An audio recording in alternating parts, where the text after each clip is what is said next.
questions, Prime Minister. Ben Everett. One, please, sir. Prime Minister. Thank you, Mr. Speaker. Today is a big day as we implement the biggest tax cut. For a decade, increasing national insurance thresholds to make tax lower and the tax burden easier. These changes will benefit 30 million people across the UK. And I'm pleased to say that two of those people are seated here in the public gallery today. Mandy Banfield and Alan Calzari, a typical worker, will now save £330 per year, with 70% of employees better off as a result. That is real money for real people. Mr. Speaker, I'm sure the House will also join me in wishing the best of luck to England and Northern Ireland, who are competing in the UEFA Women's Euro 2022 tournament, which starts today, and I'm sure they will both make the nation proud. This morning, Mr. Speaker, I had meetings with ministerial colleagues and others. In addition to my duties in this House, I expect I shall have further such meetings later today. Ben Everett. Thank you, sir. Last week, we launched a new approach to combating knife crime in Milton Keynes, which means increased use of stop and search. It means tougher charging and custody, tougher sentencing, faster youth diversion, and more work with parents and communities. Would the Prime Minister agree with me that if you carry a knife in Milton Keynes, you should expect to end up behind bars? Yes, I thank my honourable friend for what he's doing to campaign for tougher sentences in Milton. He's in a campaign against knife crime, and as a result of what the Conservatives have done, adults who are convicted of certain offences involving a knife, including threatening with a knife or a second offence of possession, face a minimum sentence of 6 months imprisonment, Mr. Speaker. And guess who voted against tougher sentences for knife crime? We now come to the Leader of the Opposition, Keir Starmer. Thank you, Mr. Speaker. Today is the start of the Women's Euros, and I know the whole House will wish the Lionesses the very best of luck in bringing football home. Mr. Speaker, it's also... Mr. Speaker, it's also been 40 years since the death of Terence Higgins. Terence worked at Hansard by day and Heaven by night before he sadly died of AIDS. The Labour Party and the Terence Higgins Trust are committed to ending new cases of HIV by 2030. Together we can. Mr. Speaker, last week a government minister was accused of sexually assaulting a young man. I want to quote the victim's account. He says, "He grabbed my arse and then he slowly moved his hand down in front of my groin. I froze."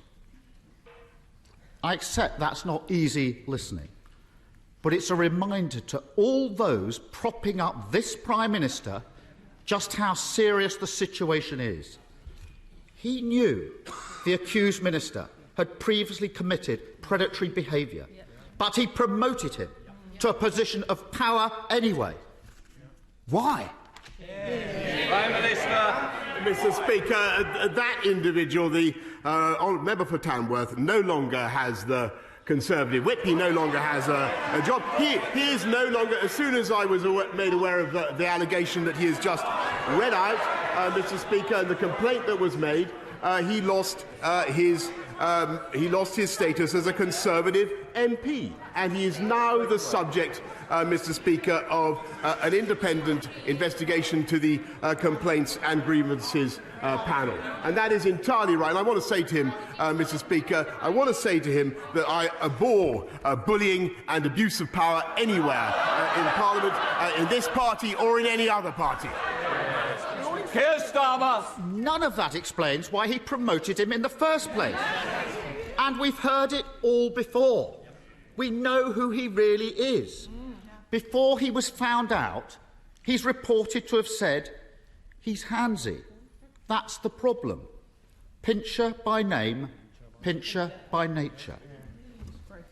Now, has the Prime Minister ever said words to that effect? And I'm not asking for bluster and half-truth. We've all had enough of that. Yes or no?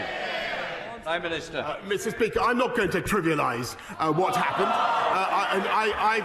Yes, Mr. Speaker. Yes, Mr. Speaker. I'm not, because there's very serious complaints have been raised against the member for Tamworth, and they're now being investigated, Mr. Speaker. It is true. It is true that a complaint was raised when he was in the Foreign Office, and the matter was resolved. It's absolutely true. It's absolutely true, Mr. Speaker, that it was raised with me. I greatly regret that he continued in office, and I've said that. I have said that before, Mr. Speaker. I have said that before, Mr. Speaker. But it is now the subject of an independent investigation, and that is the right thing, Mr. Speaker. And frankly, I think the people of this country would like also to hear. They would like also to hear about other jobs that are held by people in this country, not least the 500,000 people we got off welfare into work in the last 6 months alone, Mr. Speaker. Those are things that are making differences to the lives of people up and down the country, and I'm proud of it. Keir Starmer. No one's cheering that. No denial. And he says the matter was resolved when he means it was upheld. Exactly. And they're all sitting there as if this is normal behaviour. Exactly. When that young man reported his attack to a government whip, she asked him if he was gay. When he said that he was, she replied, "That doesn't make it straightforward." That comment will sicken anyone who's experienced sexual assault and then be made to feel like they somehow asked for it, or who worry that prejudice means their complaint won't be taken seriously. Will he apologise for those disgraceful comments on behalf of his government? Mr. Speaker, I've already said that I regret very much that the member for Tamworth continued to hold office after the complaint was made against him in the Foreign Office, and it was resolved in the Foreign Office. His apology was accepted, but clearly that was not enough. And in hindsight, Mr. Speaker, I should have realised that he would not change. However, when it came to the Friday of last week, and when I was given the information that he's read out about the complaint that was made against the honourable member, I acted immediately, Mr. Speaker, and I took the whip away from him. And we will not tolerate that kind of behaviour in this or any other party, Mr. Speaker. And what we also want to do is to help people up and down the country with the things that also matter to them, like cutting their taxes, Mr. Speaker, by £330 this year, which is what we're doing. Keir Starmer. Doesn't that just sum him up? Awful behaviour, unacceptable in any walk of life. It's there for all to see, but he ignores it. It was the same when his ally was on the take from the lobbyists. It was the same when his Home Secretary was bullying staff. It was the same when taxpayers' money was being abused. And it was the same when he and his mates parted their way through lockdown. Anyone quitting now, after defending all that, hasn't got a shred of integrity. Mr. Speaker, isn't this the first recorded case of the sinking ships fleeing the rat? Mr. Speaker, look, he talks about. He should hear what his lot say about him, Mr. Speaker. He talks about integrity. He wanted to install the member for Islington North into number 10, Mr. Speaker. That's what he wanted to do. Imagine what our country and what the world will be like now. He talks about integrity. He voted 48 times to overturn the will of the British people and take us back into the European Union. And by the way, listening to his muddled speech the other day, that is exactly what he would do again. Mr. Speaker, he talks about integrity, but Mr. Speaker, he has voted time and time again against sanctions on criminals that would put them behind bars. This is the government that is tough on. I'm sorry, he talks about integrity. He is himself facing a criminal investigation, Mr. Speaker, which he asked me to resign. Keir Starmer. What a pathetic spectacle. The dying act of his political career is to parrot that nonsense. And as for those who are left, only in office because no one else is prepared to debase themselves any longer, the charge of the lightweight brigade. Have some self-respect. Mr. Speaker, for a week, he's had them defending his decision to promote a sexual predator. Every day, the lines he's forced them to take have been untrue. First, that he was unaware of any allegation. Untrue. Then, he was unaware of any specific allegation. Untrue. Then he was unaware of any serious specific allegation.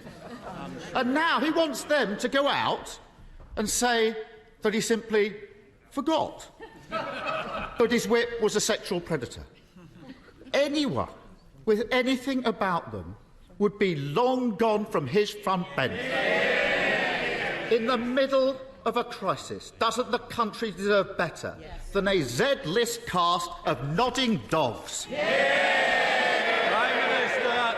Well, Mr. Speaker, it's exactly when times are tough and when the country faces pressures on the economy and pressures on their budgets, Mr. Speaker, and when we have the biggest war in Europe for 80 years, Mr. Speaker, that is exactly the moment that you'd expect a government to continue with its work, not to walk away, Mr. Speaker, and to get on with our job and to focus on the things that matter to the people of this country. And so we're not only cutting taxes today, Mr. Speaker, we're putting £1,200 into every one of the 8 million most vulnerable households in the country, Mr. Speaker, thanks to the strength of our economy and thanks to the decisions that we took, Mr. Speaker, which he opposed at the time. Here's Sama. The only thing he's delivering is chaos. I started this session with a quote from the young victim in all this, how he froze when he was attacked. When I was prosecuting rapists, I heard that from victims all the time. Victims said they froze because it's not about sex, it's about power. And the power the disgraced government minister had was handed to him by that Prime Minister.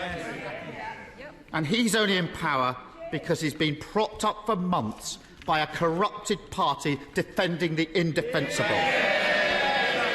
So it's no longer a case about swapping the person at the top. Isn't it clear? The only way the country can get the fresh start it deserves is by getting rid of the lot of them.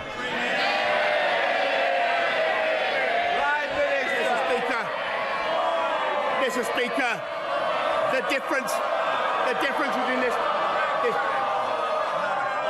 Shh. We've got to get through Prime Minister's questions. Prime Minister. Mr. Speaker, the difference between this government and that opposition is we have a plan and they do not.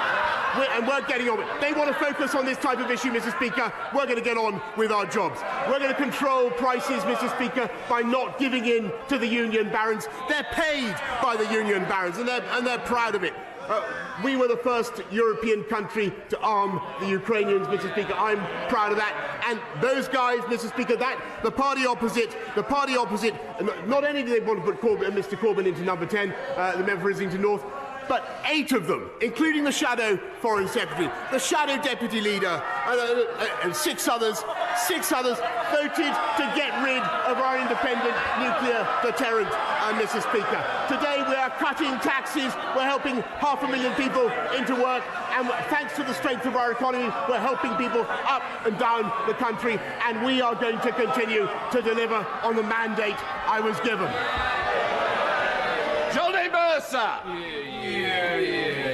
Thank you very much, Mr. Speaker. On Monday night, the Northern Ireland Legacy Bill reached its 3rd reading, and so with it the beginning of the end of the journey, a long journey to make sure the service and sacrifice of those who served in Iraq, Afghanistan and now Northern Ireland is not rewritten by those who seek only to line their own pockets. But would the Prime Minister agree with me that never again can we allow such a gulf to open up between this place and those who serve? Never again must they be made to feel like we are not on their side. And will he redouble his commitment to make sure this is the best country in the world, to serve in the military and be a veteran or their family? Thanks, my honourable friend, very much. I thank you for all the work that he's done for veterans and continues to do. This bill will give veterans the certainty they deserve, and we're fulfilling the manifesto pledge to end the cycle of investigations, but also at the same time making sure that families can get the answers they need about what happened to their loved ones. We now come to the Leader of the SNP, Ian Blackford. Thank you, Mr Speaker. And can I give every best wish to the England and Northern Ireland ladies football team as they approach the Euro Championships. There's nothing better than seeing your teams in these finals. Can we also commemorate the passing 40 years ago of Terence Higgins and all those that have died from AIDS and Sen? And I'm sure, Mr Speaker, the whole House will want to join with me in passing condolences to the family of friends of the Scottish football goalkeeping legend Andy Gorham, who sadly passed far too early last weekend. He will long live in the memory of the best goalkeeper that many of us have seen. Mr Speaker, it's easy to forget that only 10 days ago the Prime Minister was dreaming of a third term. Mr Speaker, you know, it's often said that a week is a long time in politics, but it turns out that 10 days is truly a lifetime. Because, let's face it, it's a minor miracle that the Prime Minister has even made it through to Prime Minister's questions, and he really ought to see the faces behind him, because, Prime Minister, it really is over. The Prime Minister is desperately clinging on to his own fantasy, but the public can't afford to put up with this farce of a government a minute longer. Today, we should be talking about the Tory cost of living crisis, soaring inflation and the growing costs of Brexit. But instead, it's always about him. How many more ministers need to quit before he finally picks up his pen and writes his own resignation letter? Perhaps that's what he's doing now. Actually, Mr Speaker, I was just jotting down some notes on his question, which I thought was excellent when he was talking about the economy, because that is the issue that is the country faces, and that is where this government is introducing, I think, the most important solution, helping families up and down the country with £1,200 going into their bank accounts right now, cutting taxes for 30 million people, £330 tax cut, and helping 500,000 people into work through the Way to Work scheme. That is a fantastic thing to be getting on and doing. That is the priority of this government, and that's what I'm going to focus on. I'm glad he likes it. Ian Blackford. My goodness, nothing to see. We should all move on if we live in the world of the Prime Minister. You know, a few weeks ago I compared the Prime Minister to Monty Python's Black Knight. Actually, turns out I was wrong. He's actually the dead parrot. Whether he knows it or not, he's now an ex-Prime Minister. But he will leave behind two deeply damaging legacies. I hope the dishonesty of his leadership follows him out of the Downing Street door. But the other legacy is that of Brexit. And that will stay, because I'm sad to say that the Labour Party now fully supports Brexit. Mr Speaker, Scotland wants a different future, not just a different Prime Minister. So if the Prime Minister won't resign, will he call a general election and allow Scotland the choice of an independent future, free from the control of Westminster? Prime Minister. Mr Speaker, I noticed that his remark that the Labour Party have given up on returning to the European Union was not greeted with rapture by the benches opposite, and that's because it's not true. They want to go back in just as he does. I think that is a terrible mistake. It would be anti-democratic, Mr Speaker. And as for the referendum that he wants, well, we had one of them, as I've told him before, in 2014. Come on. Thank you, Mr Speaker. Does the Prime Minister think there are any circumstances in which he should resign?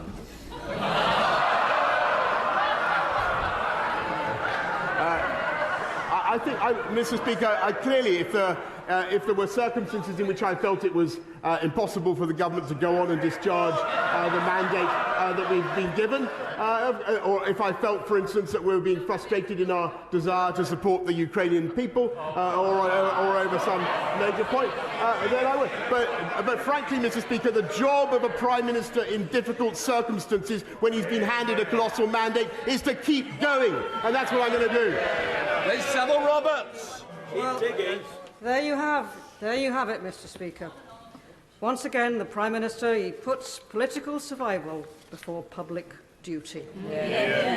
But people can see, even if he goes, it's not an if, it's a when, isn't it? The same Westminster arrogance will continue to dictate our futures in Wales. does he want a medal for being the best recruiting sergeant for independence we could wish for? Actually, Mr. Speaker, everywhere I look around the United Kingdom, I had a great talk with Mark Drakeford the other day, as well as talking to Nicola Sturgeon. I see the bonds of our union being strengthened the whole time, and I'm confident that they will continue to do so. Link Drummond. Thank you very much. Thank you, Mr. Speaker. The government's town centre and levelling up funds have been very successful around the country, but there are a few town centres, like Waterlooville in Mearn Valley, that are in desperate straits and haven't managed to get any funding, get a scheme into the present round of funding. Can my honourable friend assure me that future funds will be available to help declining high streets become fit for the 21st century and survive the post-pandemic? I thank my honourable friend, and she's a great champion for Mearn Valley, and I will make sure that she gets a meeting with the Minister for Levelling Up at the earliest opportunity.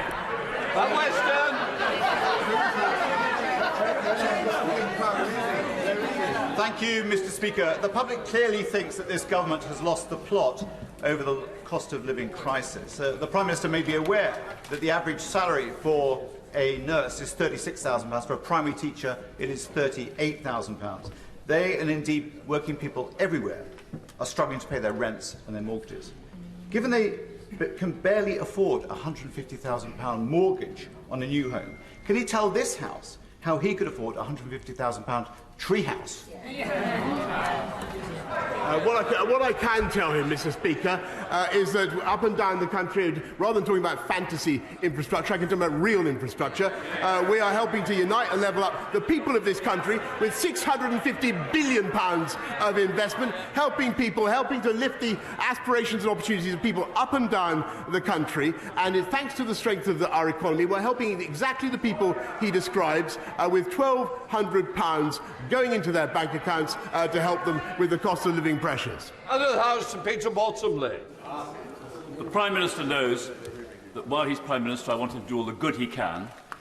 While he's Prime Minister's Green and Present Land, can I refer him to EDM 1082 about the Goring Gap, the Chatsmore Farm, or to the Department of Levelling Up, the land above Goring Station, the farm in Worthing, which was fully protected and will be fully protected when another inspector says that Worthing Council protecting it will happen.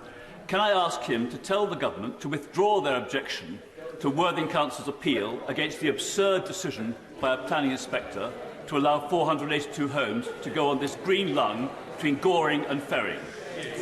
Minister, I thank the Right Honourable Gentleman very much, and he campaigns on this issue for some time. I will make sure that he gets a meeting with the relevant minister to discuss the development in Goring by sea. Ian Lavery. Thank you, Mr. Speaker. On the 21st of January, the government committed £100 million from the Automotive Transformation Fund to British Wool, to a gigafactory in my constituency, Calais, Warnsbeck. And as of today, Prime Minister, not a penny, not a single halfpenny is being received by the company. And it jeopardises up to 8,000 much-needed jobs. The tensions between the Prime Minister and the former Chancellor have sadly now been much exposed. And I'm telling you, Prime Minister, the betrayal of my constituents cannot be another broken promise of this government. Prime Minister, give them a nudge. Please instruct your new bestie to make sure that the cheque is in the post this afternoon, because who knows who'll be in that seat this time this afternoon, never mind next week. Can I congratulate the honourable gentleman on the passion with which he advocates investment in British Volt? And I totally share his enthusiasm. And actually, I want to thank my honourable friend, the member for Blythe Valley as well, who is a heroic campaigner on this issue. I can tell him that the letter was sent last night, Mr. Speaker, an in-principle offer of support for this project through. How about that? Hang on in there, Mr. Speaker. That's what I'm going to do. Thank you, Mr. Speaker. The world is facing a global food crisis in which the poorest nations face catastrophic consequences. Will the Prime Minister take all possible action to negotiate and facilitate access to the grain stores stranded in Ukraine? We have a limited opportunity to avert famine in developing nations, and the UK must play its full part using all the resources at our disposal.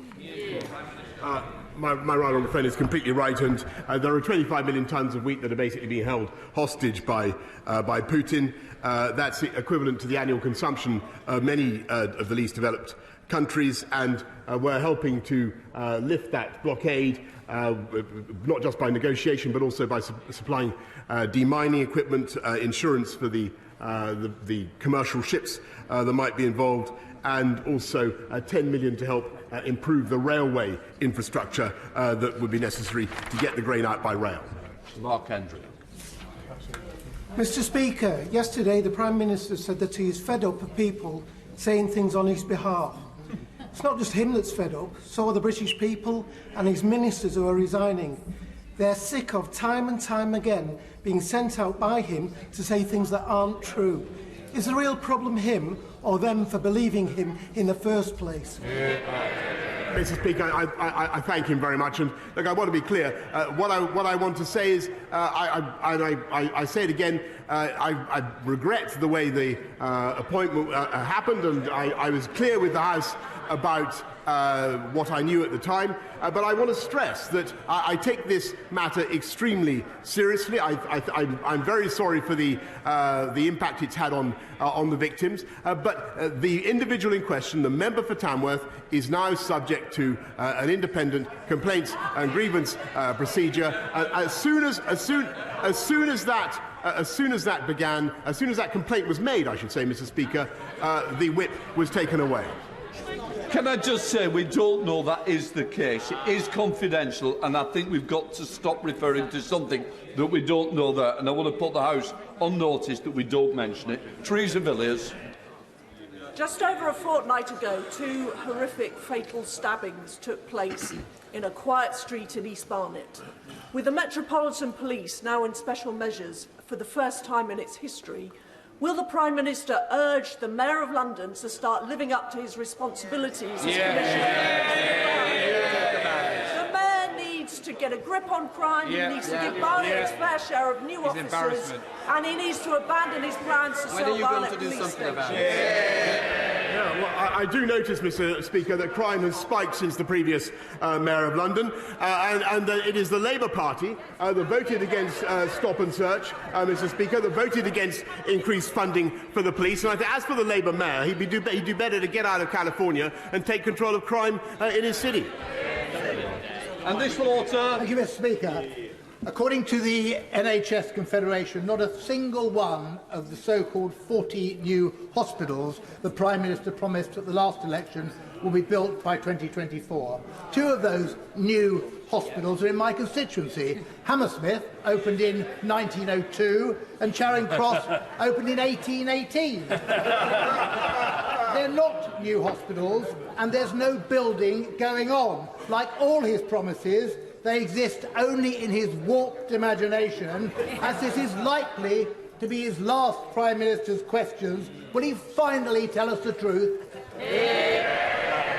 Well, actually, Mr. Speaker, if you look at what we promised and what we delivered, we said we'd get 20,000 police out on the streets. We've actually got 13,500 more already. We said we'd do 50,000 more nurses. We're already on track. And he's quite wrong about the pledge on hospitals. We're going to deliver them by 2030, Mr. Speaker. That was always clear. And the only reason we can do that is because we're putting the funding into our NHS, which he and his party opposed. Gary Sambrell. Mr. Speaker. Yesterday, in an attempt to boost morale in the tea room, the Prime Minister said at a table, but there were 7 people, MPs in the Carlton Club last week, and one of them should have tried to intervene to stop Chris from drinking so much. As if that wasn't insulting enough to the people who did try and intervene that night, and then also to the victims that drink was the problem. Isn't it the example, Mr. Speaker, but it's the Prime Minister constantly tries to deflect from the issue, always tries to blame other people for mistakes, and that at least nothing left for him to do other than to take responsibility and resign. Order. I just say you ought to be embarrassed by clapping? This is not a debate. Mr Esterson, it's not debating society. This is... This is Prime Minister's questions. I want to get through the questions. There's other people want to catch my eye, and the way to do it is not by clapping. Prime Minister. Mr. Speaker, there's a very simple reason why they want me out, and that is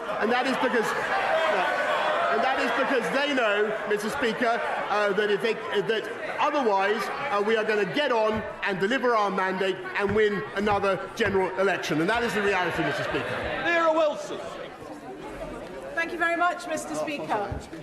The Prime Minister once wrote, "It is a wonderful and necessary fact of political biology that we never know when our time is up. Long after it is obvious to everyone that we are goners, we continue to believe our duty is to hang on to the perks and privileges of our posts. In reality, we are just terrified of the come down." So for the sake of this great country, will the Prime Minister heed the advice of his former self, get over his terror and do the decent thing? Mr. Speaker, with great respect, I refer the honourable lady to the answer I have just given. When things are tough, of course people turn their fire on the leader of the country, but it is my job to get on and deliver our manifesto, which we are, and to deliver on the mandate on which I was elected, and to get this country through tough times, just as we got it through COVID. And that is what I'm going to do. Fiona Bruce. Thank you, Mr. Speaker. Around 1,000, I apologise, around 1,000 delegates from 100 countries are at the Freedom of Religion or Belief International Ministerial Conference over at the QE2 Centre today. There is still time for honourable members to visit. But will the Prime Minister agree with me that this significant conference will count for nothing unless it results in concerted global action to promote and protect freedom of religion or belief around the world?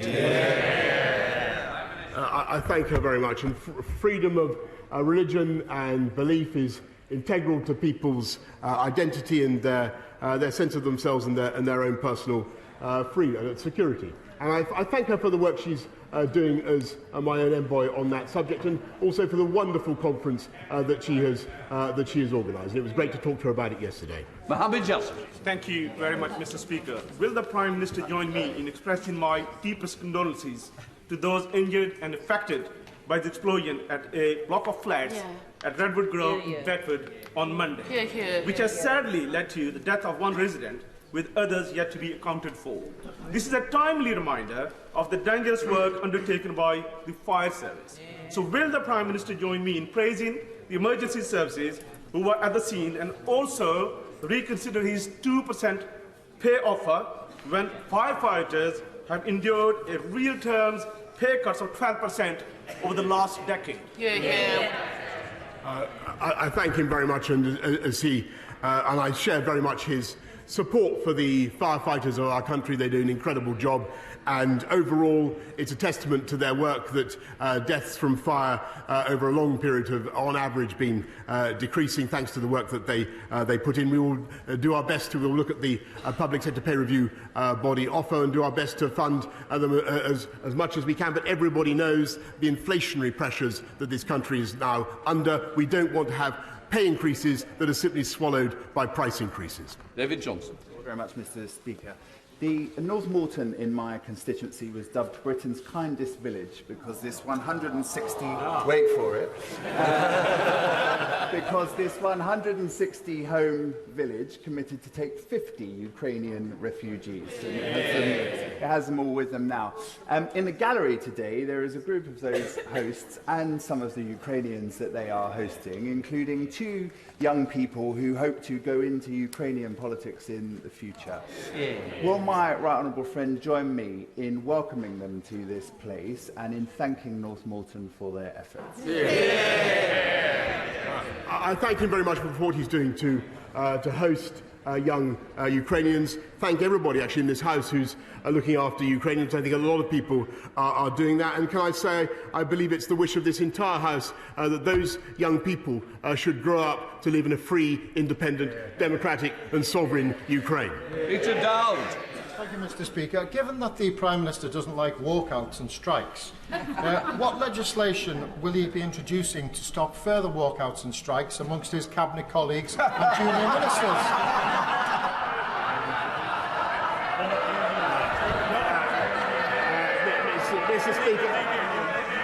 Mr. Speaker, I think that the whole House will have observed the brilliant performance on the radio this morning by the new Chancellor of the Exchequer, and that's no disrespect to the former Chancellor of the Exchequer. But what I think it shows, Mr. Speaker, is that in common with many sectors of the UK economy, there is a ready supply of skilled labour in the upper reaches of the Conservative Party. David Davis. Davis. Thank you, Mr. Speaker. I'd like to draw the Prime Minister's attention to the words he used in response to my right honourable friend, the member for Worthing, when he asked the question earlier. 6 months ago, I called on the Prime Minister to resign because even then it was clear that his approach to leadership and integrity was already creating a pipeline of problems that would paralyse proper government. Today, I ask him to do the honourable thing, to put the interests of the nation before his own interests, and before, in his own words, it does become impossible for government to do its job. Prime Minister. I thank him very much for the point that he's made again. I've just got to, I just couldn't disagree with him more. Look at what the government is doing today. Cutting taxes for 30 million people. We've just completed a programme to get 500,000 people off welfare into work, Mr. Speaker. And thanks to the strength of our economy, thanks to the position that we're now in, which was because of decisions that we took that they opposed, and it's to never forget. We are able to give £1,200 to 8 million of the poorest and most vulnerable families in this country. That is the right thing to do. We're getting on with it, and we will continue with our active and energetic programme for the benefit of this country, uniting and levelling up and unleashing the prosperity of the entire nation. Final question, Clive Betts. The Local Government Association has told us that over 400 families who've come to this country from Ukraine under the family scheme have subsequently presented themselves as homeless to local authorities. Because the local authorities haven't got enough accommodation, those people are going to end up in temporary accommodation. There's a simple answer. Local authorities could be allowed to contact the many thousands of people who volunteered to provide homes under the Homes for Ukraine scheme. The problem is the government doesn't allow families to transfer from the family scheme to the home scheme. When will the Prime Minister act to ensure people who have come thousands of miles to this country aren't placed in temporary accommodation, but we take on the generosity of those families who are willing to offer them a home? I thank him very much for the very valuable point that he's raised, and we will make sure that families are able to cross over from one scheme to another, and to simplify and speed up the process. But I don't think that should take away, Mr. Speaker, from the generosity of this country in welcoming Ukrainians. 135,000 visas have so far been issued through our uncapped scheme, both the family scheme and the Homes for Ukraine scheme. It's changing the lives of those Ukrainians, and I think we should all be proud of what we are doing. We now come to the personal statement. I call Sajid Javid. Mr. Speaker, I'm grateful for your permission to make this statement. Yesterday, we began our day together. You, I, my right honourable friend, the Prime Minister, and members from right across this House, when we broke bread together at the Parliamentary Prayer Breakfast. And we listened, all of us, to